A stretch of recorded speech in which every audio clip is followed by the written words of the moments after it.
আসলে না হঠাৎ প্ল্যান করে কোথাও ঘুরতে বেরোলে সেটা সবচেয়ে বেশি সুন্দর হয়। যেটা আমরা প্ল্যান করে যদি কোথাও বেরোই সেটা এতটাও সুন্দর হয় না।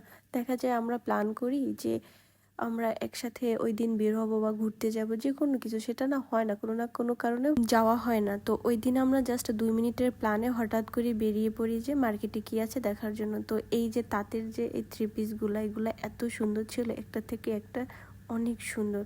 আর প্রত্যেকটা কালার এত সুন্দর, এই যে এই কালারটা এত সুন্দর লাগছিল, আমার অনেক পছন্দ হয়ে গেছিলো। যদিও আমরা ওই দিন শপিং করার নিয়েতে বের হইনি, জাস্ট এমনি বের হয়েছিলাম, যার কারণে জাস্ট দেখি চলে আসছিলাম। তো আমরা বেশ কিছু কুকারিজ আইটেমও দেখতেছিলাম আর দেখে খুব পছন্দ করে রেখে আসছি। ওইটা হচ্ছে একদিন সময় করে গিয়ে নিয়ে আসব। তারপর হচ্ছে আমরা যেহেতু দুপুরবেলা বের হয়েছি, দুপুর বলতে বিকাল নাগাদ বের হয়েছি, তো ইফতারের সময় হয়ে গেছিলো। আমরা ইফতার করে দেন হচ্ছে চা খেয়ে দুইজনে একটু টুকটাক শপিং করেছিলাম। তো আমরা দুইজন ওইখানে বলে ভাবতেছি যে আমরা তো কিছু কেনাকাটা নিয়েতে বের হইনি, কিন্তু তাও আমরা কত কিছু কিনে ফেলেছি। আসলে এমনই, আমরা যেটুকু টাকা সেভ করি বের হলেই হচ্ছে এটা ভাল লাগে ওটা ভাল লাগে টুকটাক কিনে আসি।